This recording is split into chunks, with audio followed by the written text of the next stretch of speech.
नमस्कार, मैं हूं आपके साथ नम्रता शर्मा। किसान आंदोलन के दरमियान जो सबसे बड़ा चेहरा बनकर सामने आए हैं, उभरे हैं, वो राकेश टिकैत हैं। जहां जहां पर पंचायतें हो रही हैं, महापंचायतें हो रही हैं, वो राकेश टिकैत के नेतृत्व में ही हो रही है और मंच से राकेश टिकैत ही सबसे बड़ा चेहरा नजर आते हैं जब वो किसानों को संबोधित करते हैं। राकेश टिकैत की आपको याद होगा, उन्होंने जो सिसकियां ली थी, उस सिसकियों ने किसान आंदोलन को एक नया रूप दे दिया था। वरना 26 जनवरी के दौरान जो ट्रैक्टर मार्च निकाला गया था, उसके बीच में से जो हिंसा की तस्वीरें सामने आई थी, जो तनाव की स्थिति निकलकर सामने आई थी, लग रहा था जैसे किसान आंदोलन कमजोर पड़ता जा रहा है। लेकिन जैसे ही भावुक हुए राकेश टिकैत, ये जो पूरी तस्वीरें थी, समझ लीजिए ये बहुत पीछे छूट गई और जो किसान थे वो अपने नेता के समर्थन में आगे आ गए और इस आंदोलन ने अब तो विदेशों में भी अपनी गूंज बरपा दी है। यही वजह है कि विदेशियों को भी अब किसानों का समर्थन करने के लिए आगे आना पड़ रहा है। इन सब के बीच राकेश टिकैत ने एक न्यूज़ चैनल में एक खास कार्यक्रम में अपनी बात रखी और इस खास कार्यक्रम के दौरान उन्होंने बहुत बड़ी बात कही। उन्होंने कहा कि हम ज्यादा कुछ नहीं मांग रही हैं, लेकिन राकेश टिकैत फॉर्मूला सरकार को लागू कर देना चाहिए और इसके हिसाब से लगभग 3 क्विंटल गेहूं यानी कि 300 किलोग्राम गेहूं की कीमत 1 तोले सोने के बराबर कर दी जाए चाहिए। लोगों को भी तो ये पता लगना चाहिए कि जो गेहूं हम उगाते हैं उसकी असल में कीमत क्या है, उसमें कितनी मेहनत लगती है। तो अगर सोने के हिसाब से गेहूं बिकेगा तो तब कहीं जाकर लोगों को समझ में आएगा कि एक्चुअल में इसकी वैल्यू कितनी है।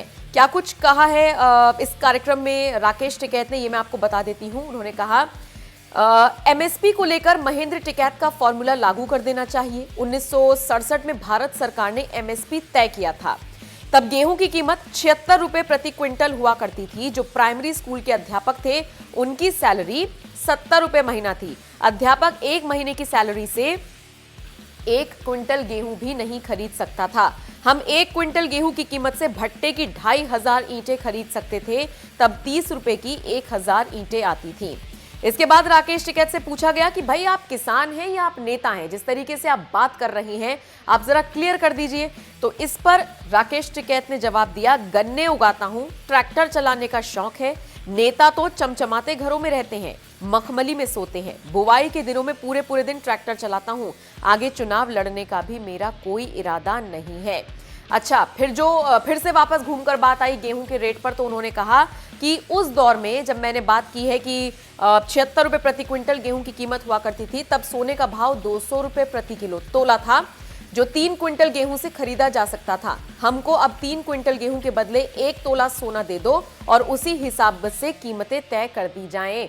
तो कुल मिलाकर राकेश टिकैत ने एक तरीके से इशारा दिया है सरकार को कि गेहूं की कीमतें इतनी होनी चाहिए ताकि लोग उसे सोने से कंपेयर करें और तब जाकर कहीं किसानों का भला होगा।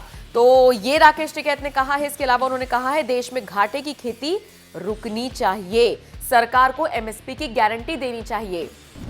बहुत छोटी मांग हम कर रही हैं, सरकार उसे क्यों नहीं मानती है? तो ये सारी चीजें इस खास कार्यक्रम में राकेश टिकैत ने कही हैं। आप बताइए, उनकी इस बात से, उनके इस बयान से आप कितना इत्तेफाक रखते हैं?